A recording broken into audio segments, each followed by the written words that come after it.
안녕하십니까.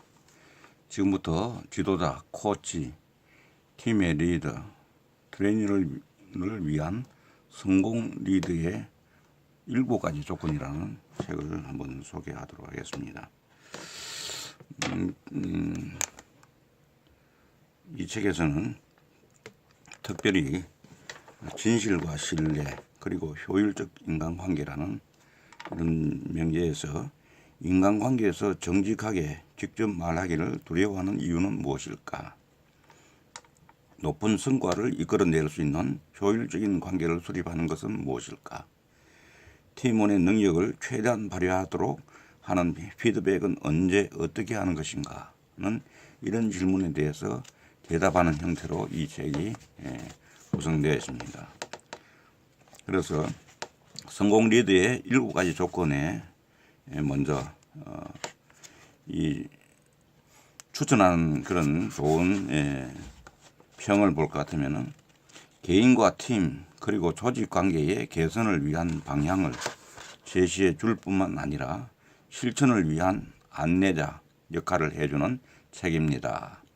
단순히 읽는 책이 아니라 현장에서 활용하는 책이죠 하고 마샬 골드스미스는 평을 하고 있고, 관계를 빼놓고는 관리를 할 수 없습니다. 놀랍게도 이 점을 간과하고 소홀히 하는 사람들이 많은 것 같습니다. 신뢰가 밑받침이 되어야 합니다. 문제는 어떻게 신뢰를 쌓느냐 하는 것입니다. 이 책은 그에 대한 해답뿐만 아니라 실천 방법까지도 명확하고 쉽게 제시해 줍니다. 경력 개발을 위한 교과서라 할 수 있죠 하고 필립 크로스비가 이야기하고 있습니다. 그리고 빌과 다이앤은 실제 경험에서 우러나오는 유용하고 의미 있는 조언을 해줍니다. 책의 내용은 신선하며 읽을 가치가 충분히 있습니다 하고 주디스 노턴이 또 좋은 평을 해주고 있습니다. 그리고 이 책의 그 책머리를 보면은 1972년 노벨 경제학상을 수상한 제네스 에로는 진실은 사회 윤활유다고 했습니다. 내 생각에 진실은 윤활유일 뿐만 아니라 접착제와 같은 것으로서 사회를 붙드는 힘을 발휘한다 이렇게 생각을 합니다. 진실이 있는 곳, 목표를 함께 공유하고 협동하는 곳에 상대방을 존중하고 의견을 개진할 수 있는 여지가 있다. 그래야만 혁신과 성장을 기대할 수 있다고 이야기하고, 국가 경제가 되었든 한 기업의 경제가 되었든 신뢰의 문제는 빼놓을 수 없는 가침에 틀림없다. 그러나 신뢰는 마법사의 호리병에서 뛰쳐나오는 것이 아니다. 날마다 노력해서 얻지 않으면 안 된다. 또한 지속적으로 갖고 나가야 한다. 신뢰는 비교적 부드러운 개념으로 보일 수 있지만 견고한 사실적 바탕과 꾸미지 않은 진실 위에 있어야만 한다 하고 이렇게 이야기하고 있습니다. 그리고 이 두 저자는 모두 CEO, 새로 영입된 간부, 고위 관리자 등을 상대로 코치 역할을 하는 전문가들이다. 현장에서 쌓은 경험을 토대로 검증된 방법들을 소개해 준다. 그들의 생각과 개입이 현장에서 빛을 발하지 못했다면 점점 더 많은 직원들을 채용하고 회사를 확장할 수 없었을 것이다 고 이야기합니다. 리스트와 핵심 여기 보면은 이 책의 저자들은 자기 평가를 위한 체크리스트를 만들고 있는데 이 체크리스트와 핵심 요약 내용을 제공해 주고 있다. 무엇보다도 그들은 7단계 과정에 대해 솔직하게 설명을 하고 있다는 걸 얘기합니다. 그래서 이 얘기를 하신 분은 존 윗더니 콜롬비아 대학 경영대학원 경영학과 교수가 이런 좋은 또 얘기를 해주고 있습니다.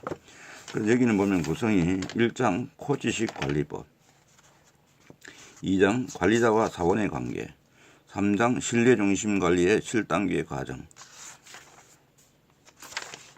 4장 까다로운 사람에 대한 코칭, 5장 관리자에 대한 외부 코칭, 제6장 코칭과 팀의 성과, 이런 6장에 걸쳐 가지고 내용을 정리하고 있는데 가장 핵심되는 부분은 3장에 있는 신뢰 중심 관리의 7단계 과정이 되겠습니다. 그래서 그것을 위주로 해서 설명을 드리도록 하겠습니다.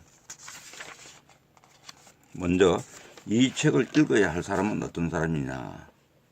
이 책은 관리자들에게 도움이 되는 내용으로 구성되어 있다. 특히 직원들에게 진실을 말하는 방법을 알고 싶어하며 일의 진행 상황을 적절히 알려줌으로써 긍정적인 결과를 꾀하는 방법을 알고 싶어하는 관리자들에게 좋은 안내서가 될 것이라고 이렇게 얘기합니다. 그리고 코칭이란 잠재되어 있는 능력을 보다 더 많이 발휘할 수 있도록 도움을 주는 보완적인 수단이다. 이 책에서는 직원들을 코치하는 방법을 제시한다고 얘기합니다. 그리고 새로운 시각을 갖도록 해주는 도구는 신뢰 중심 관리의 7단계에서 잘 얘기해주고 있다고 얘기합니다. 그래서 먼저 코치식 관리법에서 한번 중요한 부분을 훑어보면은 여기서 중요한 부분은 관리자에서 코치로 하는 부분이 있습니다. 업무, 체계, 자원, 그리고 사업을 분명히 통제해야 할 대상이다. 그러나 사람을 대할 때는 용기를 주고 지원해주며 발전시켜 주어야 한다. 한마디로 이것은 코치의 역할을 얘기합니다. 이렇게 해야 된다는 것이고, 관리자의 역설에서는 인생은 역설로 가득 차 있다. 관리도 마찬가지다. 알면 알수록, 경험하면 할수록 노련해진다. 숨겨진 역설을 아는 것이 기존 틀의 변화를 향한 첫걸음이다. 그러한 역설 가운데 몇 가지만을 정리해 본다. 이 가운데에서 경험했거나 공감하는 것이 몇 가지는 되는지 생각해 보자 합니다. 직원들에게 필요한 것을 돌보다 보면 업무에 필요한 것을 충족하게 된다. 사람에 대한 감시와 통제를 느슨하게 할수록 업무 관리는 더 효율적이다. 권위와 능력을 적게 내세울수록 업무에 필요한 권위와 능력이 발휘된다. 직원들의 마음을 편하게 해줄수록 그들로부터 편하게 대우받는다. 명령과 요구가 적을수록 직원들은 일을 찾아서 하고자 한다. 이런 얘기이고, 그다음 코치의 조건은 어떤 게 있냐면 업무를 명확하게 정의한다. 능력, 경험, 교육 수준 등을 고려하여 업무 담당자를 적절히 배치해야 한다. 표준치와 기대치를 설정하고 직원들이 이를 알도록 해야 한다. 직원들은 목적과 목표를 이해하고 그것으로 평가된다는 점을 알아야 한다는 게 이런 게 코치의 조건이라고 얘기하고 있고, 그렇습니다. 그 다음에는 코칭에 대한 일반적인 오해를 들고 있는데, 이 책에서 말하는 코칭은 건전하고 내실 있는 리더십과 관리 능력을 의미한다고. 어떤 게 오해가 있냐면은 코칭은 주로 행동을 교정해 주는 일이다. 그 얘기하고 있고, 코칭은 일의 힘의 과시와 통제를 포기하는 것이다. 코칭은 시간이 너무 많이 소요된다. 코칭은 하찮은 것이다. 코칭은 자유방임주의 관리 방식이다. 코칭은 응원단장 역할만 잘하면 되는 것이다. 코칭은 일종의 치료법이다. 코칭은 해야 할 일을 알려주는 것이다. 이런 잘못된 어떤 인식이 오류가 있다는 것이죠.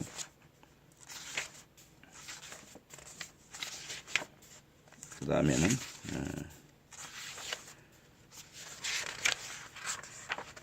관리자와 사원의 관계라는 부분에서는 중요한 부분이 여기 성공의 의미라는 걸 얘기합니다. 성공의 의미. 다른 데서도 이런 걸 생각해 봤습니다만, 대규모 회사의 최고 관리자를 코치한 적이 있다. 나는 그에게 성공이 무엇이라고 생각하냐고 물었다. 그는 잠시 생각하더니 성공은 돈과는 크게 관련이 없다고 생각한다. 어떤 영향을 미치느냐, 즉 어떤 변화를 시키느냐가 성공의 척도라고 생각하는 대답이었다. 그러한 관점에서 볼 때 자신은 그다지 성공했다고 볼 수 없다고 했다.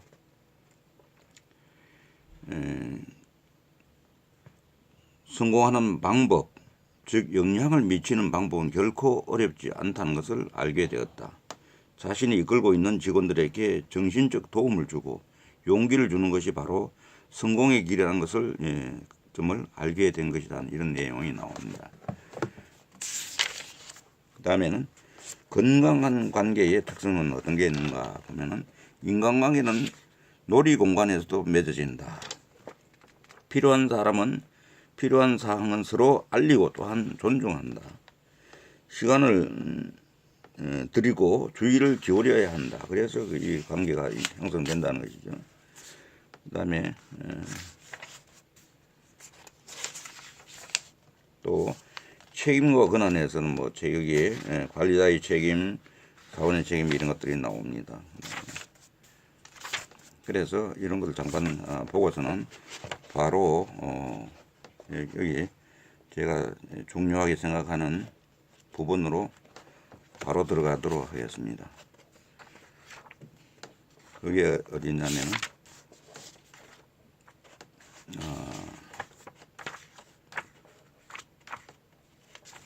여기 신뢰 중심 관리의 7단계 과정 제3장 신뢰 중심 관리의 7단계 과정이란 부분이 되겠습니다.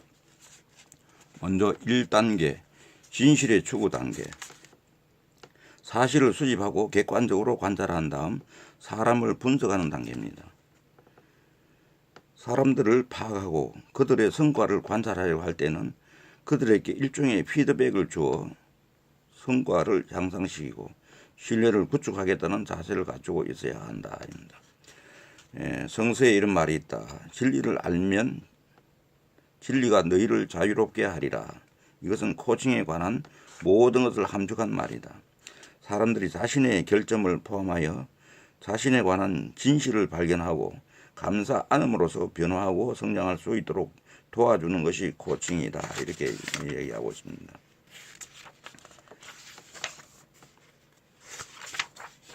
그래서 여기에서는 1단계에서는 관찰 기준을 수립해야 한다는 부분과 관리 대상자를 알아야 한다는 이런 내용이 나오고, 이어서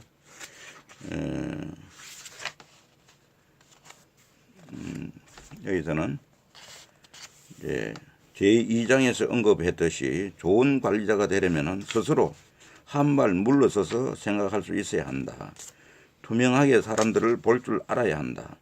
부하 직원의 성향이 자신의 성향과 마찰을 빚는다는 이유로 그 사람을 싫어한 적이 몇 번이나 있었는지 생각해 보아야 한다.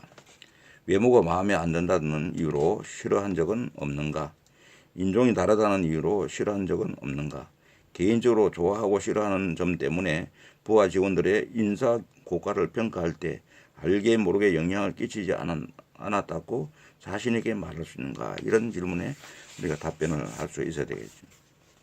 그 다음에는 새로운 눈으로 보기 위해서는 하나의 세계 속에서 존재하는 다양성에 관해 필요한 이야기를 집약한다면 존중이란 말이 될 것이다. 존중이란 단어는 다시 보기를 원한다는 의미를 지닌 라틴어 리스파이스에서 온 것이다. 새로운 마음으로 다시 보면은 우리 스스로에 대해서 그리고 다른 사람들에 대해서 존중하지 않을 수 없다. 다시 보게 되면은 원래 가졌던 고정관념을 깨고 새롭게 받아들일 수 있는 것들이 얼마든지 있다.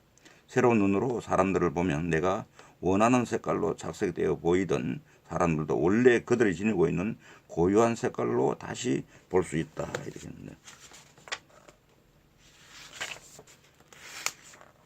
그 다음에 이제 정보의 원천이라는 데서는 사람에 관해 정확하고 폭넓은 그림을 그리는 것이 관리자가 해야 할 일이라는 점을 명심해야 한다.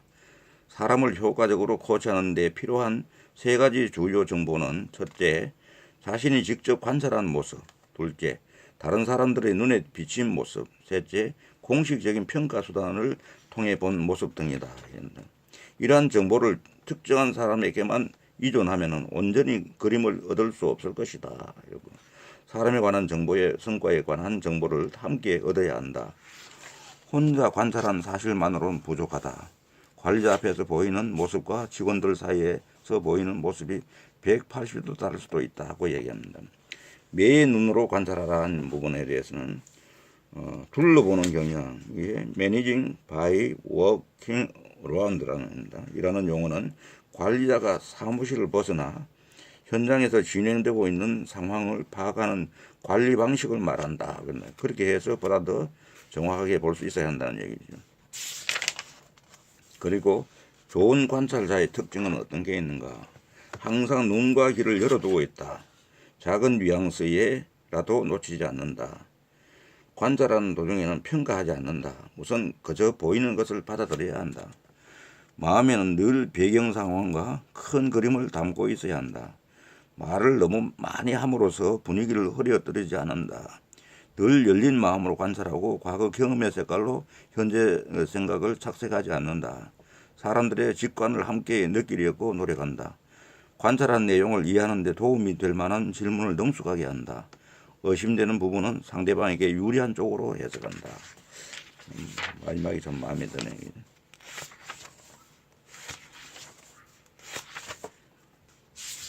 그 다음에는 이제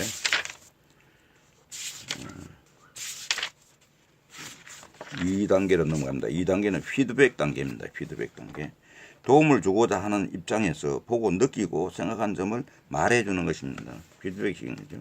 사람들에게 그들의 성과 또는 그들의 현주소를 말할 때는 애매모호한 태도로 부담을 주지 말고 서로 신뢰하는 입장이 되어야 한다는 중요한 명제를 이야기하고 있습니다. 관계에 손상이 가는 것은 말을 함으로써 야기되는 경우보다 할 말을 하지 않아서 이야기되는 경우가 많다. 이렇게 합니다. 사람들은 피드백을 받지 않으면 자신이 잘하고 있는지 갈피를 잡지 못하는 경우가 많다는 거고, 그 다음에 변화가 필요한 부분을 지적해 주지 않는 한 사람들은 무엇을 변화시켜야 할 것인지 할 길이 없다고 하고, 사람들은 성공하고 싶어 한다. 그들이 업무상 말하고 행동하는 것들은 내가 보기에 기본적이고 하찮은 것 같아도 그들에게는 의미가 있는 것들이다. 사람들이 성장하지 않으면 나의 사업도 성장할 수 없다는 생각을 가질 필요가 있다는 것입니다.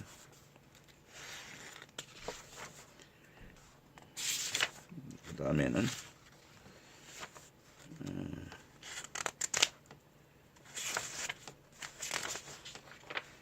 피드백 목적은 변경될 수 있다. 그러나 어느 피드백 면담이든지 공통적으로 염두에 두어야 할 세 가지 목적이 있다고 얘기합니다. 첫째는 성과 또는 행동에 대하여 객관적인 정보를 당사자에게 제공함으로써 그 사람의 성장을 도모하고 잠재력의 발현을 꾀한다 하는 부분과, 자신의 행동과 성과가 다른 사람들과 회사에 얼마나 큰 영향을 미치는지 이해하도록 도움을 준다.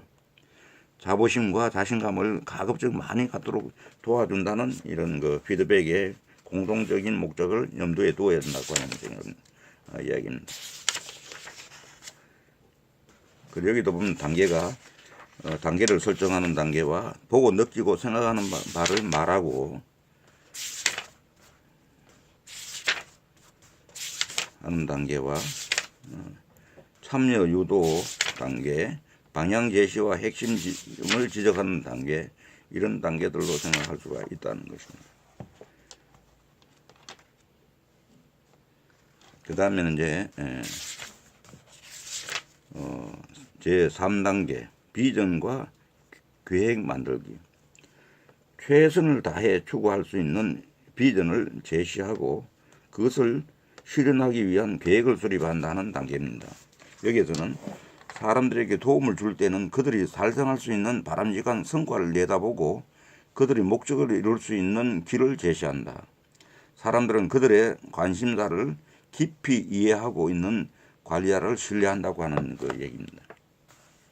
그래서 여기서는 비전과 계획 만들기 부분에 대해서는 두려움인데, 두려움을 극복하는 게 중요한 어떤 과제로 들어오고 있고, 그 다음에 그러면 참여를 유도하고, 그리고 이렇게 성과와 능력과 행동에 대해서는 우선적으로 이런 문제에 대해서 우리 염두에 둬야 하고, 어떤 성과냐,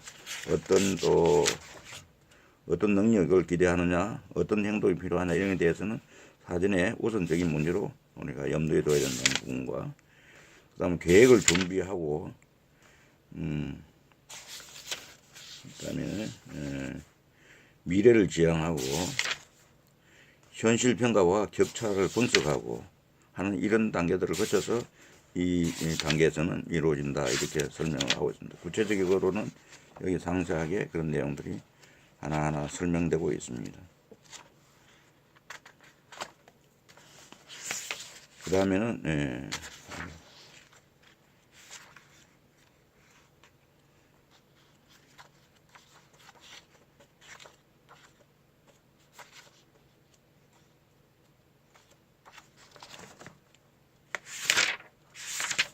그러면 이제 4단계는 저항의 극복 단계입니다. 항상 무슨 새로운 일을 하면 저항인데 어떻게 극복해야 되는가? 상대방의 방어적인 자세를 완화시킴으로써 진실을 소용하도록 한다는 단계입니다. 상대방이 안전하다고 느끼고 자신의 약점을 인정하고 드러내도록 해야 한다. 그렇죠. 드러내도록 하는 게 매우 중요한 어떤 우리가 스킬 이런 걸로 생각됩니다. 신뢰를 구축하고 인생과 경력에 도움이 되는 변화를 꾀하도록 격려한다 하는 단계가 됩니다. 여기도 하다 보면 자존심의 문제도 걸려 있을 수가 있고 여러 가지 어떤 그래서 동정적인 코칭을 해야 될 필요성이 있는 부분도 있고 그 다음에는 또 저항의 직무도 우리가 파악을 해서 대처해야 될 부분이 있고 그래서 저항을 줄여나가는 방법도 연구를 해야 된다는 게 이 단계에서 일어나는 것들이 되겠습니다. 그래서 이 저항을 어떻게 극복하느냐 하는 게 매우 이제 그 결과와 관련이 되어 있는 그런 부분이죠. 많은 연관되어 있는 부분입니다. 그 다음에는 5단계 관찰과 반영의 단계입니다. 직원들을 지속적으로 관찰하고 그 결과를 객관적이고 애정 있는 태도로 비추어 준다는 단계입니다. 객관적인 입장에서 사람들을 지속적으로 관찰하고 그 결과를 말해줄 때는 열린 태도로 대화함으로써 신뢰의 기반을 쌓아야 한다는 그런 과제가 있습니다.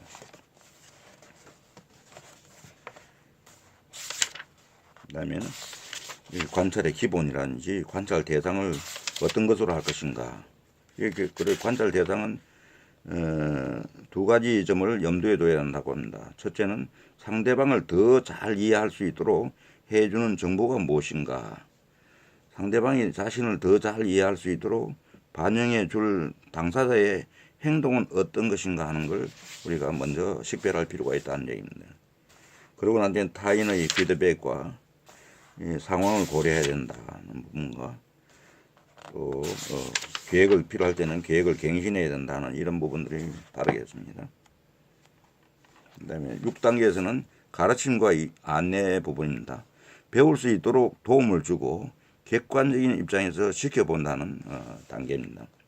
여기서는 사람들을 가르칠 때는 시간을 내어 배울 가치가 있다는 점을 배우는 이들에게 이해시켜야 한다. 거기에서부터 신뢰가 싹튼다는 얘기입니다. 여기서는 사람들의 위대한 잠재성을 발휘하도록 도움을 주는 일이 매우 중요하다고 얘기합니다. 그래서 배움을 위한 동기부여를 잘 하는 게 필요하다는 것이죠. 그 배움의 그 기회에는 다음과 같은 것들이 있을 수 있다고 얘기합니다. 업무에 필요한 기술을 적용해 볼 수 있는 회의 또는 상황, 예를 들면 분쟁 해결, 청문회, 판매 등입니다.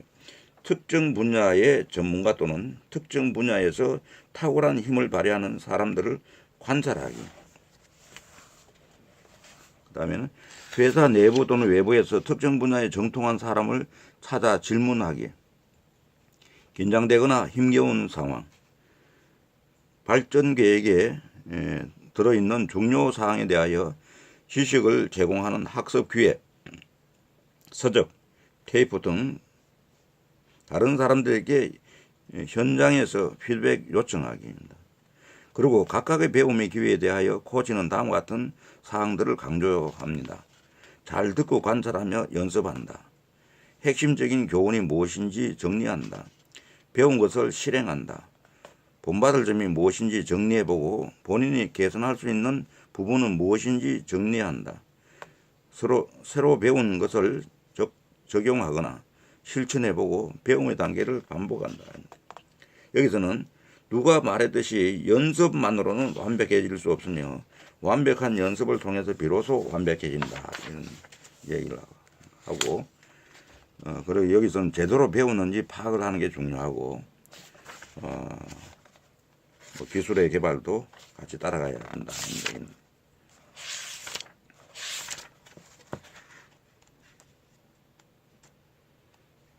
예, 마지막으로 7단계는 인정, 축하 그리고 보완입니다. 향상된 모습에 주목하고 축하해 줄 기회를 놓치지 않는 것이 중요하다 이렇게 생각합니다. 여기서는 성공하는 모습을 지켜보고 축하해 주면 당사자는 자신의 업무를 위한 도구가 아니라 인간으로서 대접받고 있다는 것을 느끼게 된다. 인간 대 인간으로 만나는 가운데 신뢰가 싹튼다. 이 단계에서는 진심을 보여준다는 게 중요하다는 거죠. 진심을 보여주는 고 칭찬과 책망을 동시에 하지 않는다. 칭찬할 땐 칭찬하고 책망할 땐 책망한다는 게 중요한 거네요. 그 다음에 축하를 할 때에 때를 아는 게 중요하고 칭찬할 대상을 찾아서 제대로 하는 것이 중요하다는 얘기를 하고 있습니다. 그리고 지키지 못할 약속은 하지 말라는 얘기를 하고 있고, 그 다음에는 편안하게 칭찬해 주기입니다. 칭찬하더라도 칭찬 들었을 때 본인 편안하게 느낄 수 있도록 이렇게 해주는 게 필요하다는 걸 얘기를 하고 있습니다. 이게 이제 그 7단계에서 중요한 7단계까지의 내용들을 설명해 드렸습니다. 아무쪼록 이런 부분들은 각자가 처한 상황에 맞게 조직의 그 흐름에 맞게 잘 운영해서 도움되길 바랍니다. 감사합니다.